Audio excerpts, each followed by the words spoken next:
Broadcast is now starting. All attendees are in listen-only mode.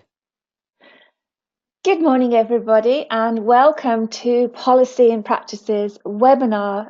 It's great to have you on the call today. Devon is just going to get these slides up and we're going to get ourselves on the way. We've got a lot to get through today, and we're delighted to see so many people here on the call today. So as you can see, hopefully you're in the right place. Today's webinar is supporting those people who live with disability and illness on their journey into work. And as I say, it's great to have so many of you here today. So just while we get settled in and get started, I would just like to take you through a little bit of housekeeping and familiarise you with the panel on the right-hand side if you need it.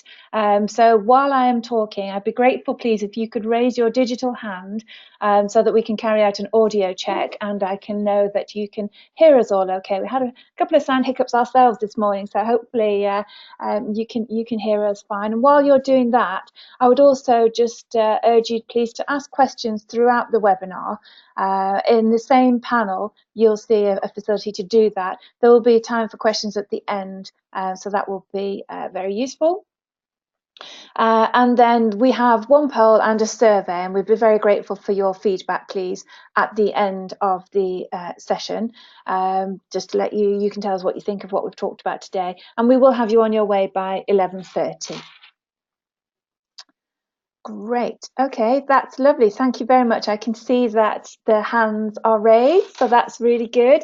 So I shall move on and just give you a very brief outline of what we're going to talk about today, and the agenda here is on the screen. So I'll shortly be introducing you to the speakers who are going to be talking today, and we're going to be talking, Devon is going to be talking about halving the disability employment gap and the challenges that may bring.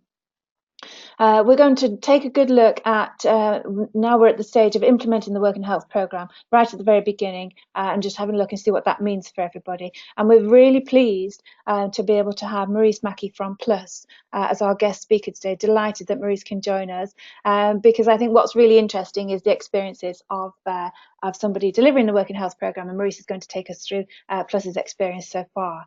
And then we're going to talk a little bit about the impact of universal credit on people who have disabilities, and talk a little bit about the software that we have developed that helps.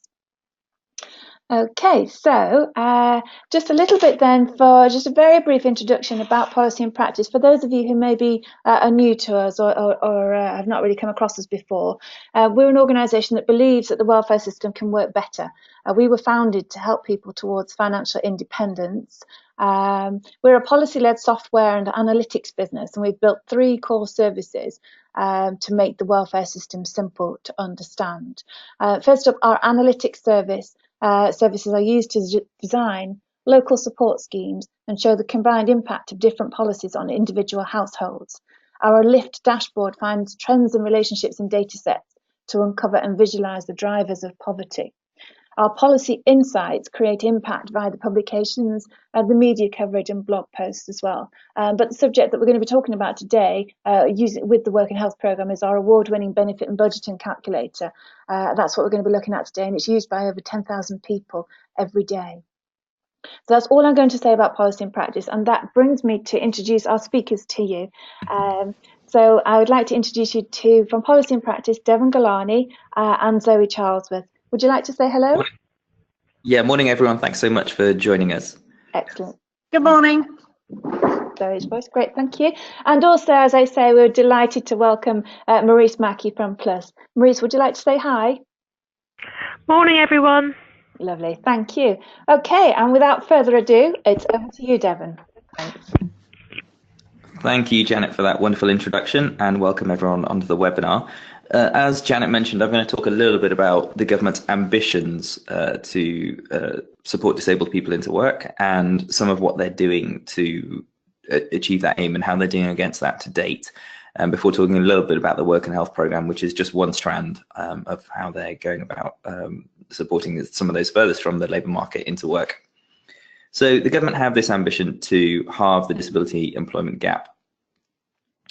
they want to get 1 million more people with disabilities into employment over the next 10 years. And these ambitions are stated in the Conservative Manifesto. So it's something that they've openly committed to. The Green Paper on work and health makes the point that many have made before, that good work and good health are intrinsically linked. It's got some really powerful statistics that help show the scale of the challenge. So around 1.8 million employees are sick or off work due to illness for more than 4 weeks in a given year. So it isn't just about getting disabled people to work, it's also about trying to ensure that people who perhaps might be struggling at work due to ill health are able to stay there and get the support that they need to stay in work. There are more than 7 million working age people living with disabilities in the UK. Around 1 in 3 working age people have a long-term health condition. Around 1 in 5 working age people have a mental health condition. And we'll talk a bit about the differences between that shortly. You can see in the graph on the right-hand side that there is a pretty significant disability employment gap of 32 percentage points. So if you're disabled and of working age, around half of disabled people of working age are in work relative to where around 8 in 10 non-disabled people are in work. So there is that gap to be made up. One way in which the government are looking to support people into work is through the Work and Health Programme. There are other strands that I'll talk about in a second as well. But the Work and Health Programme is a £130 million per year programme that kicked off around November 2017. Maurice is actually going to talk a little bit about the Work and Health Programme, of course, but also more generally about the work she's done in understanding the barriers people face and how Plus and Maurice in her varied roles has how they support, how they help people to overcome those barriers, because I think the Work and Health Programme is still getting underway. It's still in its early infancy, and we're still trying to see what impact that can have. But it is a successor to the Work Programme, which is a programme that was introduced and that's been in place for the last 5 years, which I think broadly found that it was more cost effective at supporting people into work. It didn't necessarily have as big of an impact on supporting people into work as was originally hoped, but it did do so at a considerably lower cost to the government. This programme, the Work and Health Programme, has about a quarter of the funding, so £130 million per year as the work programme. It's mandatory for people who've been unemployed for 2 years or more, but it also provides voluntary support for those with health conditions or disability or people in a vulnerable situation, such as care leavers, people leaving prison, people that might be struggling with addiction or other issues. And I think that shift between mandatory and voluntary support is really interesting, and it'll be good to see what Maurice has to say about that change in how the Work and Health Programme operates. The government have also invested more support into the Job Centre Plus network, actually around double or perhaps even a little more than that than is available through the Work and Health Programme, to try and help people who are sort of 12 months to 2 years unemployed, and also ensure that that support is there for people who are coming onto the benefit system with work and ill health. The LGA have asked for localism, so that they're big believers, and actually they've had quite a lot of success in the fact that some of this support needs to be delivered locally. There have been some concessions for city deals. You can see on the map here that funding in Scotland has been devolved, funding in Greater Manchester has been devolved to the Working Well programme, and funding in London has been devolved too and split into 4 groups, so West, Central, East and South, with delivery partners. Sam Lake from India, who was going to join us today, but actually they've got a meeting with London councils on the delivery of that programme this morning. So there is more localism than before, and there are efforts, I understand, to work with local delivery networks and partners, and that includes some strong relationships with local authority delivery teams, some of whom have employment teams that participate as part of the supply chain, along with the prime contractors for this programme. But also the same can be said of housing associations and other third sector or specialist providers too. And I just also wanted to add some analysis of our own, which really highlights the fact that disability is the biggest barrier into work. So we followed, as part of our analytical work, we followed 600,000 low-income households over 2 years in a project that was funded by Trust for London, and we looked at what was changing with their living standards over that time period, so over 2 years. What we found, one of the things we looked at was movement into employment. And you can see the statistics here for different groups of low-income households. And if you're low income with a disability, your chances of moving into work over that time period, so a 12-month period between January 2016 and January 2017, we saw that only 1.5% of those households with a disability actually moved into work. Policy and Practice does this analysis on low-income households for a range of local authorities across the UK. And one of the things we're able to do is isolate the barriers to work that people face. Sometimes that's, do they have a disability? It's also, do they have, for example, childcare responsibilities? And you'll see when I highlight in the software in a moment how we help to identify support that might be in place to help people overcome those barriers to work. So it's partly about ensuring people get the support and money that they're entitled to move into work, but also that they're aware of other support they may be eligible for to help them take that step from out of work into work and do so in a secure way. And finally, before I move on to Maurice, just to say that there has been some progress in supporting disabled people into work. You can see that in the chart on the right hand side. So there's been a greater rate of job entry for disabled people from 2013 to 2017 onwards. The challenge is going to be maintaining that because of the scale of the ambition that this government set in their manifesto. What we found when we looked into the detail is that there are some pretty big gaps according to the type of disability you face. So, for example, 2/3 of people with disfigurements, skin conditions, or severe allergies move into work, whereas people with mental health difficulties or severe or specific learning difficulties really struggle. There's fewer than 1 in 4 of those people in work. So there are different challenges that different people face, and it'll be good to hear what Maurice has to say about the challenges she comes across in her role. Employers also have a role to play in supporting disabled people into work. There's a requirement to make reasonable adjustments for applicants or employees that have disabilities. There is funding available through Access to Work, and actually I believe that additional funding was announced just this morning on the Access to Work programme. So that's support available to make those reasonable adjustments that employers are able to access. So it's worth being aware of not just the financial support available to employees, but also the support that might be available to employers to make that move into work a little bit easier. And finally, before handing over to Maurice, I'll talk a bit more about the impact of universal credit and a changing benefit system on the support available to to people with disabilities. And it'll be good to see, to talk through some of these changes and illustrate them, but there are quite a few changes as universal credit rolls out, which I'm sure Maurice will mention too. So before we move on, I wanted to ask you guys, and just check you're all still listening, by asking you, what are your biggest challenges in helping those that are living with a disability into work? So I'll just serve the poll now.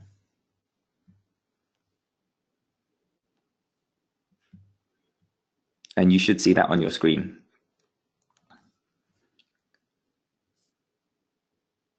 So if you just take a moment to select that option, I can see that a number of you are. The options are, what are the biggest challenges for helping those living with disabilities into work? Are you able to, is it finding suitable employment opportunities for them? Is it identifying and engaging with those who may be looking for work? Is it the fact that there are poor work incentives or inadequate support for disabled people? Is it overcoming the person's specific disabilities into work? We're about 60% of the way through, so I'll just give you guys a few more seconds to get to that. Around 3/4 of you have voted, so that's good to see. Even more now. Oh gosh, almost all of you. Well done. And I will close the poll now, and we'll have a look at the results.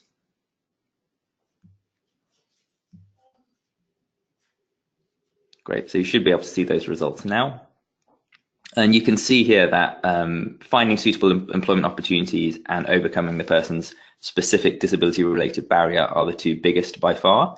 Identifying and engaging those who may benefit from support and poor work incentives are much lower down, but still notable, so 12% each looking at those. And no one said anything else, but if you do think there are other barriers that we've missed, it would be really interesting to get a question or a comment about those later on. So over to Maurice, and I think a great way to kick off would be to ask Maurice whether or not those results chime with your experience. Absolutely. And so when we're looking at finding suitable employment opportunities, we really need to understand what a customer or a participant can bring to an employer and what the employer is looking for.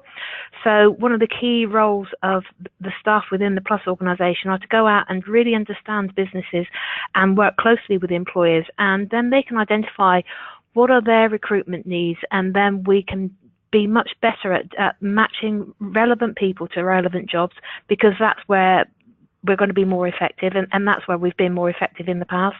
So what we want to do is take what we've learned from the Work Choice programme, how we've worked under that programme, to support a wider and more diverse customer group to find appropriate employment goals. And are there certain types of jobs that you tend to find are more receptive to people with disabilities, if it's okay to ask that question, or is it, do you find actually there's a whole range of employers and it's about matching the varied skills that different people have with the opportunities that are available? It is about absolutely identifying the skills that the individual has, and then go and trying to find an employer that will meet that criteria. And it's really looking at transferable skills and being creative with what people have done in the past, what skills and interests they have, and then taking that and creating an appropriate employment goal, and then finding the role to match that skills level. Mm-hmm. And what about the support that employers expect from I guess Plus as a facilitator of this interchange? Do you find that you're involved in that? Do you find you use Access to Work quite a lot? Do you find that these are things that employers value?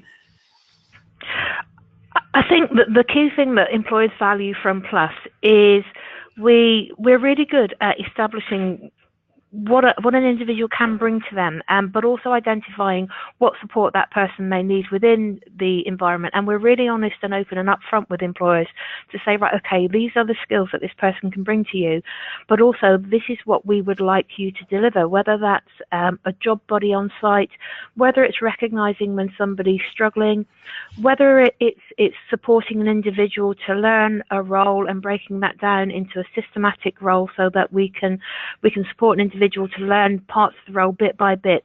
So we're saying, right, okay, this is what the customer can bring. So they're going to bring reliability, they're going to bring commitment, they're going to bring motivation to do a really good job, but this is what we would like back from you. So it's a bit of a bargaining tool, really, to say, right, you're going to get really good staff, but you might have to do a little bit to get them to the point where they're really effective within their role. Yeah, I'm sure they appreciate knowing what those expectations are up front, so they know what they're committing to on their side as well. There are a couple of other things to think about, I guess. So it'd be helpful to have an understanding from you of your delivery model, your approach to supporting people on the work and health program, and if you want to share anything about how it's going in its early days, please do. So from the Work and Health Programme perspective, this area went live on January the 15th, so that's when we started to take referrals to Work and Health Programme. We haven't received the anticipated referral numbers, so it's really important now that we work closely with the job centres to talk about the programme, the Work and Health Programme, how we envisage that we're going to deliver the programme. So one of the things that we have done is we've undertaken presentations to every job centre that we're supporting in this area to give them a flavour of how we envisage that we will deliver the Work and Health Programme. We have a supply chain of support in place to support us to address specific issues with customers. But I think that the big thing that Plus does is the employer engagement. Historically, that's where the strength lies, is finding employers who will support people, who may go that little bit of an extra way to create an opportunity, or they may be more flexible within their recruitment processes. But as I said, that early commitment is paid back tenfold by the commitment and motivation of the people that we're putting in place. Mm-hmm. Yeah. And so motivation and commitment, and I guess alongside that is, as you've said already, an acknowledgement of the barriers that they may face and the support that they may need. What about those? It is called the Work and Health Programme, which is, I guess, the biggest sort of visible difference to the work program that came before it. How much of a role do you find you put in helping people to overcome those specific health-related disabilities that might be limiting their ability to move into the labour market? How much effort or emphasis do you place on the health side? So, to be perfectly honest, we're looking at the skills that the person has. So yes, we've got to be mindful of somebody's health condition, and we've got to be mindful of the support that they're going to require or any adjustments within the workplace. But what we really focus is on the positive, not so much the support, the additional support that the employer is going to put in place. So it's really important. So when we first engage with individuals, we go through a really comprehensive process of truly understanding that individual and any kind of barriers or support that they may need to go back into employment. And we are also mindful that with the work and health program, this is a 15-month program, so that we know that we are going to have to do a significant piece of work with some people to actually get them to the point where they can even consider employment, or where they want to consider employment, because for some people that might be a long way away. So we need to engage with those individuals and work with them to build their confidence, to build their motivation, and to look creatively about where they can take their skill set and support them to build that skill set as well, to make them ready to go back into work. So really a very much an asset-based approach, focusing on what they can bring to the role. Absolutely. That's spot on. And I always think that interaction between health and work has always been a difficult one. Is the perfect example of, I guess, some of the silo-oriented challenges that governments sometimes face. I do see the work and health program as potentially helping to overcome some of that. But it does sound like, again, with the focus being on getting them either into work or getting them work ready, a lot of that is about their just getting into the right mindset and understanding, helping them to understand what they can bring to employers too. Yeah. But it's also getting the employers to understand the benefits of employing a diverse workforce. So one of the programs that Plus is heavily involved in is disability confidence. So we are proactive in holding disability confident events around all the areas where we're delivering. And really that's taking where we've worked with employers, where we've created that really good work relationship, and using employers to sing the praises of Plus, really, and talk about the benefits of employing a diverse workforce. Because I go out to employers, and that's my job. It's my job to say you should employ people from a more diverse range, because that's what I'm paid to do. But when we bring employers to the front of the table and they talk about the positive benefits they've received from looking at their recruitment processes and recruiting people that historically they may not have considered, that's not what they're paid to do. And that's really the bit that gets other employers involved, and it gets them to think creatively about, well, okay, what can I do within my organisation? How can I look at my recruitment processes? You know, can I consider job carving specific roles to support certain customer groups? So that's the kind of the approach that we want to take, so that we need to widen the employers that we work with, and we need to get more employers thinking more creatively about how and where they recruit. That's great. And perhaps during the question and answer session, it'd be really interesting to hear from others on the webinar about those examples and positive stories that might be powerful in bringing more employers to the table, which I think sounds like it's one of the biggest barriers and opportunities actually as well. So if you can bring more employers to the table in terms of overcoming this challenge. I think the other thing that sort of popped out to me from the poll was a lot of the work that Policy and Practice has done is actually in those other two areas, so around identifying and engaging households that may need extra support, and helping people to understand changes in the benefit system and therefore how those changes are affecting work incentives for people who are struggling. It'd be helpful just for you to talk a bit about how you currently identify and get referrals, whether you do any of that marketing yourself. I know everyone has to come through their Job Centre Plus work coach at some level, but do you do any of the identification before that point as well to raise awareness of the program, or is it just with work coaches?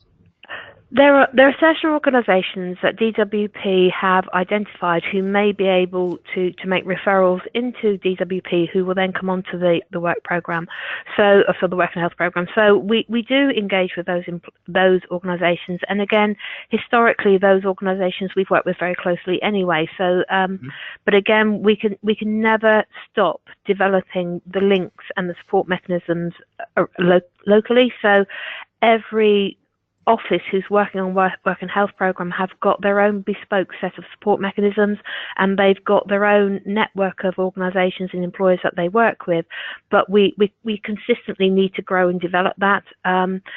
We do get people who will come to us, and then we will direct them through to their local job centres, and we suggest that they may want to request that they come onto the work and health program, but we're very clear that they may not end up with Plus because the job centres have their own programs running. So it's just a suggestion that this may be suitable for them. But historically, we've always had people come directly to us and go, I've heard about you. I've seen something on your website. I've read something in the newspaper. How do I get onto your program? So we are then directing people back to the job centres and saying, right, okay, you need to go and say, right, I'm keen to find work, or I'm keen for support to look at going back into work, and that's customers' first port of call. And I think sometimes the power of those networks, when someone does know or does hear of a positive story that someone they know has had with Plus, they then become more interested and engaged in the program naturally. And I think finding ways to make more of that is a potential route to getting more people wanting to take up the support that's available. Yeah. Sorry, Devon. No, you go. I was just saying, I should imagine that every organisation who's delivering work and health program, we're far more involved in social media. So things like our Facebook accounts, our Twitter accounts, we're always promoting really strong case studies of customers and participants who really are doing invaluable jobs for employers, and that's a great way of marketing that message about if you create a more diverse workforce, it's a real benefit to you, but just from customers or people who think, oh, this is too far away from me, I can't do this. When they see people who've gone through the program and they have some kind of symmetry with that person, that acts as a motivator for them then to move forward. And not to put you on the spot, but if there are one or two of those stories that you want to bring to life about the benefits of the work, the support your advisors fundamentally give to people, then please do take the opportunity, either now or in the Q&A, if you'd like to take some time to think about it. Yeah, no, that's fine. Yes, Okay. I've got hundreds in my head, Devon, but I could probably just take up the whole conference. Let's see how much time about really strong stories. Yeah. Absolutely. And I think probably I'll pause now as well, because I can see that there are some questions coming in. I'll encourage others to put a few more questions in. But the final one I wanted to talk about a bit was universal credit and the impact of that coming through. So you mentioned when we were speaking beforehand that universal credit full service is live in some of the areas in which you're operating in. Yep. Yeah. And I guess for people in that situation, the comparison for that group of people will be the fact that they may be out of work on the current benefit system, but if your advisors were to support them into work, that would trigger a change of circumstance and they would be on universal credit once they moved into work. So I think that's something that advisors need to bear in mind. And are there any, before I talk kind of from a policy perspective about the changes that means, are there any sort of practical examples or anything you want to say about the importance of your advisors understanding that financial side of things for customers? I think already, so in Somerset, where I oversee, universal credit has rolled out fully. So the majority of people in job centres will be on universal credit. In North Devon and Mid Devon, we haven't gone to full service yet. So they're still running a process of some people being on JSA, some people being on universal credit. So we've not transitioned over fully. When you do a comparison between somebody on job seekers allowance going into work of 16 hours a week or more with no other benefits like DLA or PIP, they're about £10 a week better off. If you've got somebody on universal credit and that same scenario, they're about £30 a week better off. So it's really important that we understand that when customers who may have been on JSA move into work of 16 hours a week or more and their JSA closes, they can then actually put in a claim for universal credit, because actually they're going to be a little bit better off at that point. So it's a bit complicated at the moment in certain areas. So I think the whole aim of universal credit was to just make life a little bit easier as far as benefits was concerned, because just stopping one benefit and starting another can create issues, whereas when people move into employment from universal credit, an underlying entitlement to universal credit will still stay there. Obviously, there are implications for universal credit with being paid for weekly and receiving everything in a lump sum, but hopefully, people will get support to address those issues. Yeah, really helpful. And I'll touch on a few of those. Oh, I should have had this up. Sorry for the whole of that presentation. But I'll touch on a few of those points now. So you've already mentioned the moving on to universal credit and some of the changes that means. So, for example, having to make a claim and maintain a claim online, and helping people to budget with if they've got fluctuating earnings, or if they are, the fact that they're being paid in a monthly lump sum. I'll talk a bit about out-of-work support and some of the changes, particularly people with disabilities are going to see. It is quite complicated, as you said already, so I'll bring it to life for someone in the ESA work-related activity group and someone in the ESA support group. I'll talk a bit about in-work support and how that's changed from the disability element of working tax credit, and how in-work support operates under universal credit, which is through the work allowance. And then I'll talk about some of the changes that might affect self-employed people, because I know that was an important source of job outcomes under the work program and is an important route for people with disabilities into some kind of work. But there are some concerning changes that universal credit introduces around that I think are going to be important and worthwhile touching on. So I'll do some of that through the software. If there's anything else, Maurice, actually that you feel I should cover in that context, then do say. And similarly, if people have questions they want to bring up about how changes in the benefit system will affect disabled people, then please do that too. I'm going to walk through a case. I've got Zoe on the line as well, who's going to chip in and deal with any of the more complicated. It is an incredibly complex area, so people with disabilities and benefits. So if you've got any complicated or complex questions, Zoe's the person to answer those. I will just outline a few illustrative examples. So we're going to talk about. I've used the case of Zoe, who's in the work-related activity group. She's in a couple. I'm going to show you. We can show you how the benefit system operates under universal credit and the current benefit system, or both together. I'm going to show you both together just to illustrate how the changes affect people. There's no children in the household. There is some disability, illness, and caring going on. The first one is that Zoe is getting the work-related element of, she's in the work-related activity group. There is some DLA in the household, so she is getting the care component, and her partner is a carer. So she's not a carer, but her partner is a carer, and they receive carer's allowance. So quite a complex case. But you can see how just being able to answer these questions one after the other hopefully helps bring some of that to life.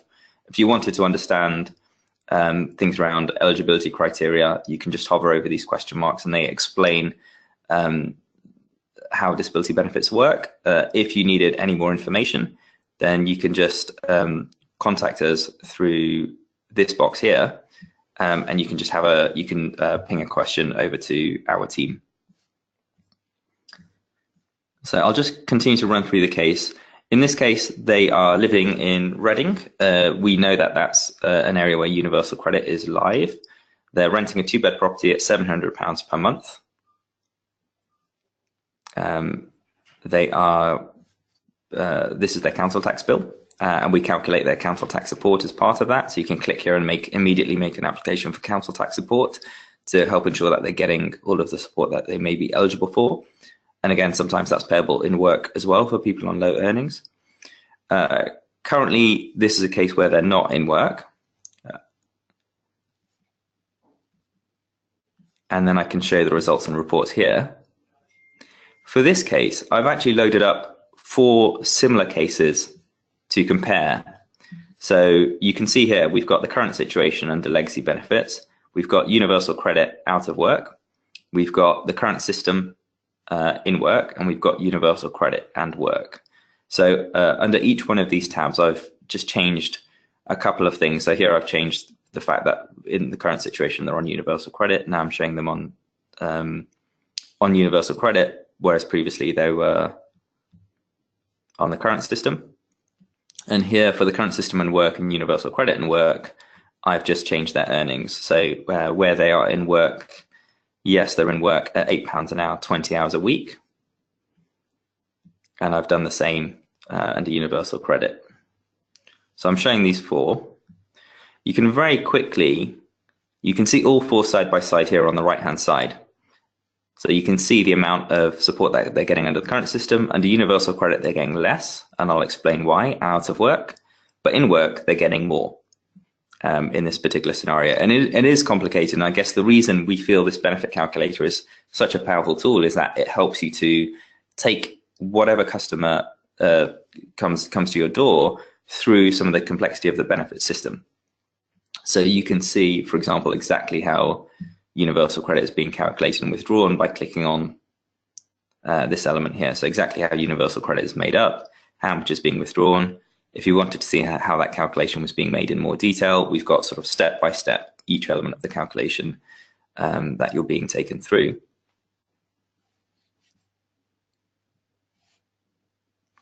So you can see exactly how that universal credit award is being calculated. You can see here that there's a work allowance of £192 per month. Whereas under the current system, you would see something called the disability element of working tax credit being added to the household. Something we can do, as well as kind of showing you this, is just show you what's happening in those scenarios visually. So you can see here that actually out of work under the current system, they're getting £1,800 per month. Under universal credit, they're getting £1,600. In work, they're getting £1,910 per month. Under the current system, that rises to £1,940 under universal credit. So in this instance, the work incentive impact is greater, but actually some of the changes for out of work households can be negative, in this case because they're in the work related activity group. If you're working with someone in the support group, however, I'm just going to very quickly change the situation for each one of these households.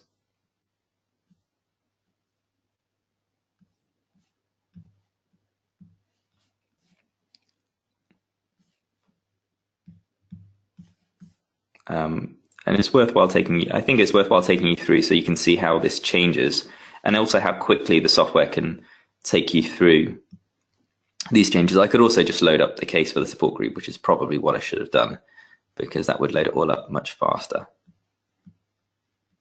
But I'll just make these changes here.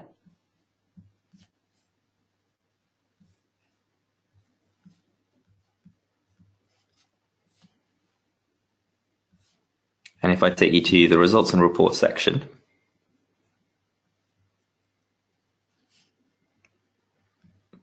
and to the compare scenarios, the compare scenarios element, you can see again that because they're in the support group, in this case, actually universal credit is is a little more generous even when they're out of work, and it's also more generous when they are in work relative to the current system, given the hours and earnings that I've entered. If they're working sort of fluctuating hours and earnings, you can very quickly see actually they're in 20 hours of work now. If they're going to go to 28 hours of work, those extra 8 hours will mean that they're better off by £81.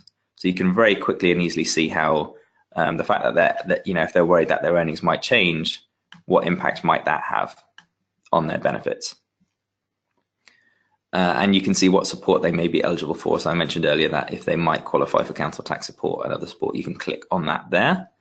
And everything can be saved. So if I just click on Save Case, that's been saved. You can copy that link, you can save it elsewhere, but it's also accessible through the history. So if I clicked on Open a Case, I'd be able to open up any of these old cases. So here's the one that I just saved a second ago. We've got really powerful management information. So this is a piece of software that Plus are using, and Maurice can see which of her advisors and how many advisors have been using it on a month-by-month basis. And I just wanted to use that to illustrate a couple of the points about out of work out of work support and in work support for people on benefits. I'll just try and find my PowerPoint presentation and come back to here. Before I'll talk through those points, and it'll be helpful to hear what comments, any further comments that Maurice has, and any other questions that come up from people in the audience about those changes. Zoe, is there anything you wanted to say? Because I know that was a very whistle-stop tour of some of the highlights of changes, but they do change on a household by household basis. Yeah, I think it was a very good whistle-stop tour, Devon. I think the big thing to pull out is actually that it is extraordinarily complex. The benefit system is complex enough before you get onto people living with disabilities or illness. And once you get into that, the regulations can be very difficult, especially when you get to choice of benefits. And really, if people are facing barriers to work, you don't want their income to be one of these. The whole point about the calculator is actually to make it as easy as possible for advisors, so your advisors can concentrate on breaking down the barriers to work, rather than having to work with all the regulations around benefits. And there are a lot of, there are things that are lost when we move over to universal credit, like you've mentioned about some of the premiums that are being changed, and some of the difficulties in maintaining a claim, which Maurice referred to, and some of the problems around explicit consent. But these are all things that are easily overcome. And the positive things that you brought out are absolutely right. And on top of that, we've got some more positive things around carers. If somebody's caring for somebody, they won't lose their, there's issues around when they can keep the carers premium, which is much better and wider under universal credit. And of course, if people are getting DLA or PIP and have limited capability for work, there's no longer an earnings limit that applies. That doesn't mean that the DWP won't say because somebody's working longer than 16 hours, they're showing that they are capable for work. But I think we're going to see that tested under judicial review. But at the moment, there isn't. So I think the thing is not to lose sight of the good things. And it's much easier to demonstrate to people that they're better off in work. Great. Yeah. Thanks so much for that, Zoe. And I think I took away three things from that. One, just how complex this area is. Secondly, just how comprehensive our system is with your knowledge of benefits behind it, and the testing that we do for each and every case, and just the fact that it's personalized. So you do need to think about each household on a case-by-case basis. I'll pull out a few of the highlights I was hoping to illustrate, and a couple of other points that are based on other analysis we've done. So we've talked a bit about moving on to universal credit and the fact that you as organizations might have a role to play in ensuring that people are able to make and maintain a claim and are aware of the fact that the way they get paid is going to change.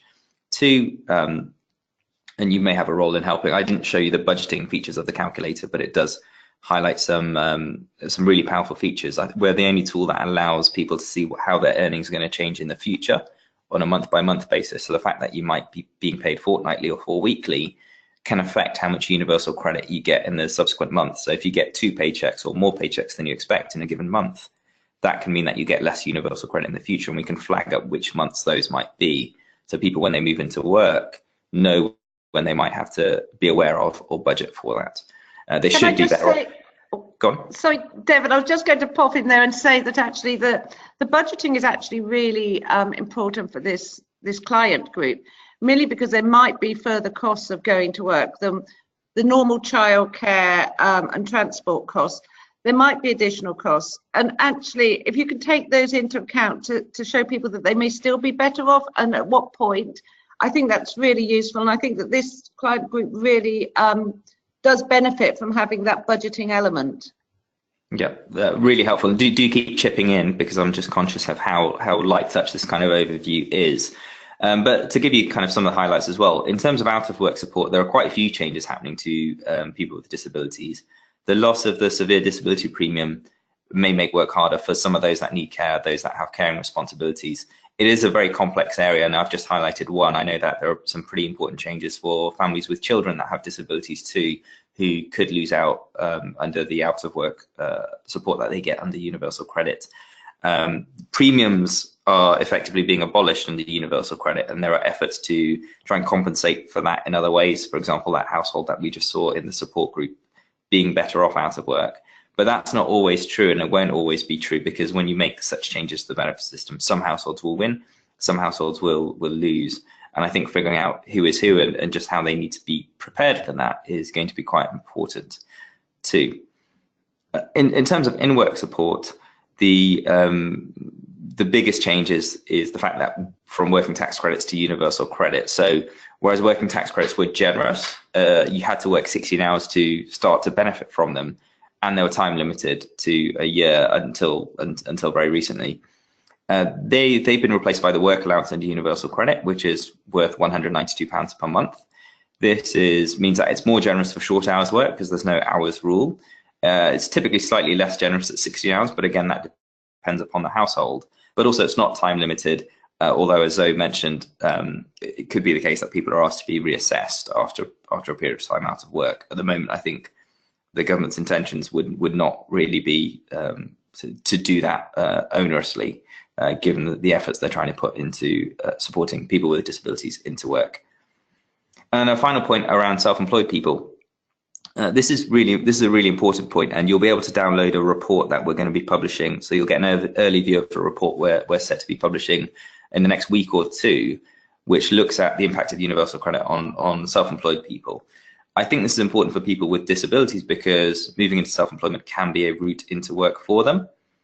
What we found was that we looked at 600,000 low-income Londoners, of whom of all those that were self-employed throughout that period.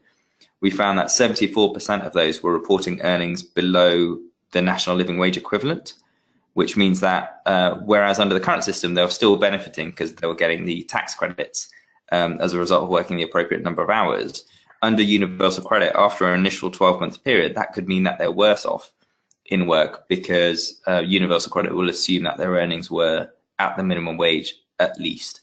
The government would argue that they want people to be in work at the minimum wage or above, which is the reason why they're bringing this reform in. But I think particularly for vulnerable households or households in vulnerable situations or households with disabilities, this has been an important and sometimes a long-term route into employment for some of those groups. And I'm not sure whether Maurice has anything to say about self-employment before we move on to questions from the audience.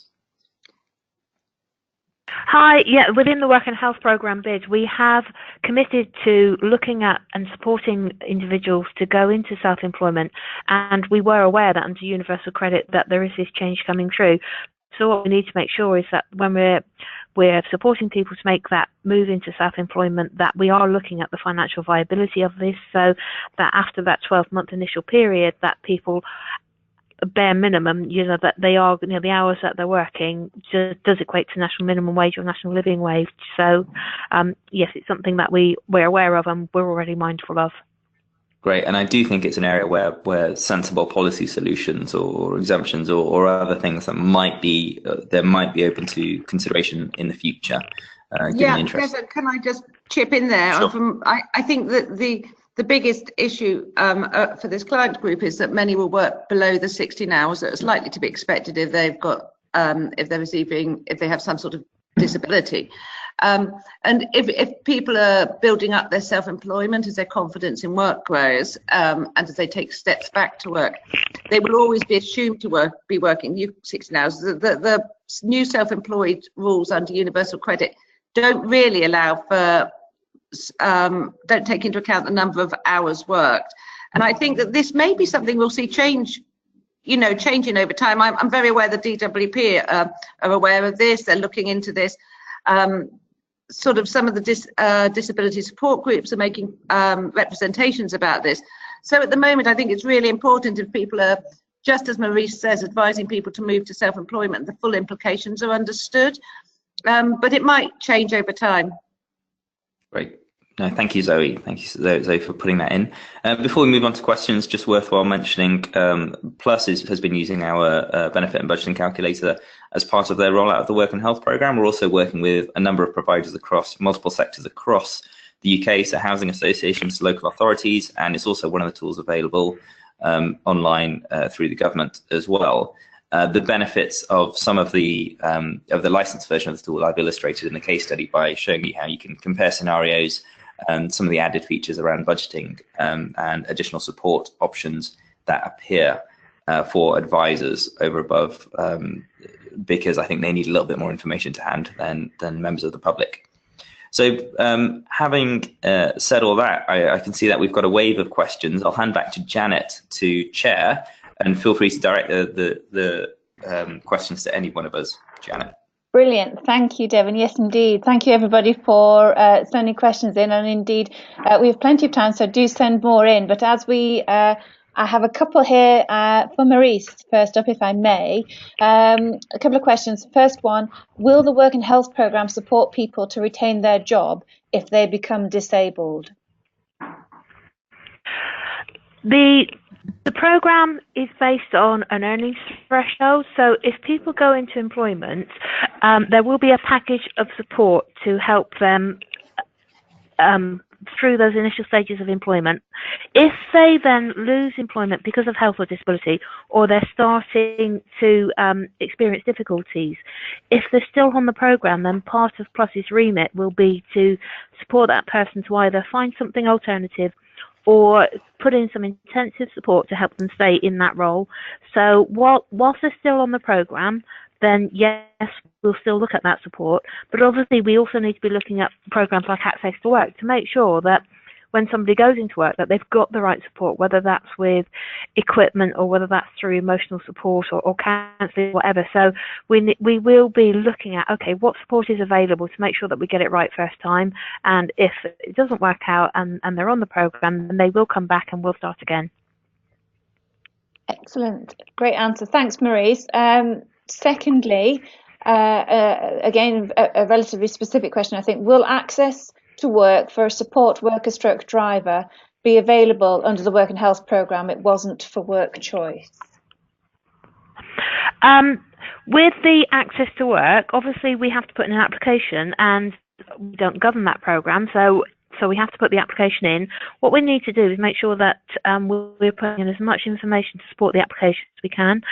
So we did use access to work under work choice for drivers or for support with taxis to and from work, and I've got cases where we've done that. So yes, it is something that we will explore. Great, that sounds positive. Thanks, Maurice. A question, I think I'm going to give this one to you, Zoe. We have lots of people whose partner cares for them. How do we know which benefit they should claim? I know this has been touched on already in the demo, but perhaps you'd like to talk a little bit more around that. Yeah, of course, Janet. It's actually quite a complex area because of the level under the legacy benefit system. Because there's so many things to take into account.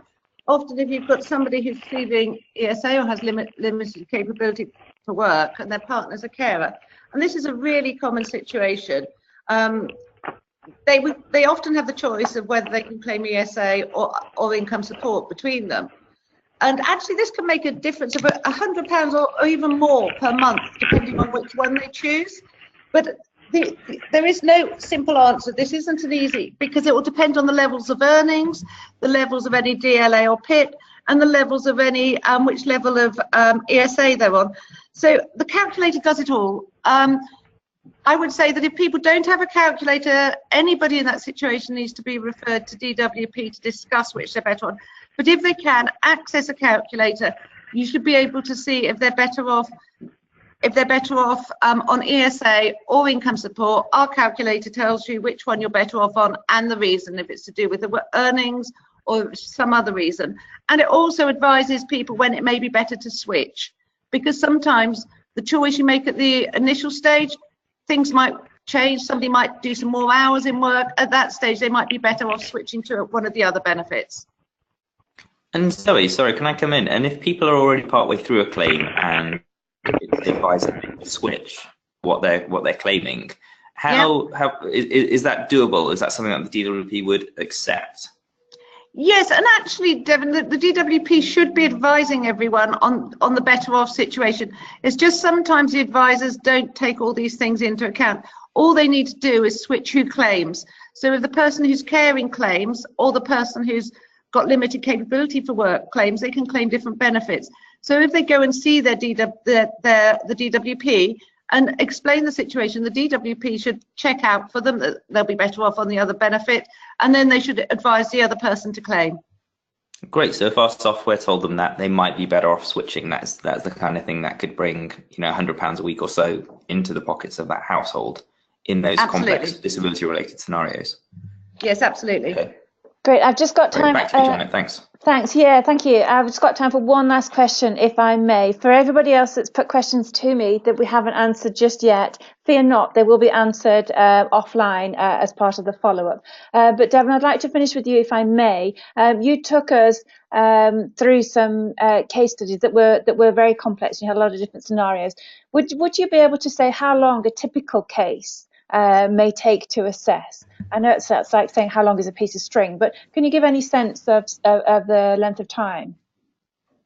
Yeah, sure. So when we benchmarked this previously, we've just updated our software. So this is the new version of the software. On average, for a straightforward case, it takes less than 5 minutes for an advisor, typically around three to 5 minutes for an advisor to take a customer through. That's for a straightforward case. For cases that are more complicated, like the ones I was speaking with you about, you obviously need to collect a little bit more information. The average time for those is 5 to 7 minutes, where there's, say, disability-related questions or kind of complex other income-related questions that you might need to explore further. And again, that can obviously be longer if there's multiple sets of those scenarios. And then we also have a budgeting support tool that's built into the software, which people can access, and that takes around 15 minutes to get to the end to, including the benefit and budgeting piece. But I'd say the advantages of doing it all in one tool, given the fact that if people did need to do budgeting support, they need to do it elsewhere, and they wouldn't be able to see they wouldn't have the benefits of a benefit calculator doing some of those assessments at the same time, is that there is in each one of those scenarios, so a quick case, a complex case, and a case where budgeting was needed. There are considerable time savings over trying to do it yourself. And I think the other approach to seeing time savings that advisors sometimes get is when you save a case, that case can then be accessed the next time that customer comes in. Mm-hmm. We also have a self-service tool that helps customers complete or partially complete a case before they come in, so they can come in and do the work, which means that your advisor can focus less on collecting the information, less on the complexity of the benefits system, because our system does that for them, and much more on actually just helping the customer into work, which is what this webinar and what I think a lot of our roles are all about. That's what we're trying to do. Great stuff. Thank you very much, Devon. You've talked a lot about the features of the calculator, and I know that we haven't necessarily covered all of that today. So I would urge people on the webinar to take advantage in the survey, just to put your hand up to get access, to have a look yourself at the calculator at your own pace. Okay, I'm very conscious of time. I did promise I'd have you on your way at 11:30. Thank you, Devon. So moving on now to the next steps. There are, as Devon mentioned, a couple of handouts for you to download in the panel. One about the calculator itself, and also then the Universal Credit Roadmap, the handy roadmap that Devon mentioned at the very beginning. As I say, at the end of the webinar, there's a very short survey. We'd love your feedback. Help us to improve for our next webinars. And also you can ask for the report that Devon mentioned there, that Trust for London report, phase 2 findings. You'll be able to see that in the survey, and also request another look at the calculator. Some final words, Devon, Maurice, Zoe. If I can kind of say, you and I, we wouldn't go to a job if we didn't know what the financial implications of that were, if we didn't know what the salary was. And it's so important that people, when they're making a move from benefits into work, that they know where they're going to stand financially, because it causes a huge amount of worry and concern. Anybody working with any customer, participant, whatever we're calling individuals nowadays, they've got to know where they stand financially. So it's really important that everybody who comes on to any work-related program, or even if it's not a work-related program, they've got to have knowledge, because knowledge is power. So they need to know where they're going to stand financially. So it's so important that a calculation is done in the early stages of engagement with individuals, so that they've got a really good understanding of what that process will look like and how that process will work. Well, so if it's coming off of benefits completely, what will happen? What do they need to do to make claims to additional benefits, and support people to make that step-by-step process? But I would just like to say that that was just brilliantly put, Maurice. I think that knowledge is power, and I think people can make very, very good decisions for themselves if they know. But the biggest problem is getting hold of the information to know the implications, and anything that we can do to help advisors pass that on to customers. It's got to be good for the end customer, that they can make the right choices about work for themselves if they know the implications of it. Yeah. No, that was such a good summary, Maurice, that I won't say too much more other than really just to thank everyone for taking part of the webinar, for listening, for participating with your questions. If you've got any follow-up questions that you might have for ourselves or Maurice, please feel free to contact us. Our email address and telephone number is there. And for us, again, we strive to make the welfare system simple for people to understand, to empower them to make better decisions themselves around work. And as Zoe and Maurice have both said, knowledge is power, and putting that power into the fingertips of and minds of the participants on the program and your advisors, I think can be a really powerful way to helping people to achieve that ambition of reducing that disability employment gap. So thank you all very much for your time. Thank you all for participating, and we look forward to hearing from you again and speaking with you again soon. Take care. Bye-bye. Bye.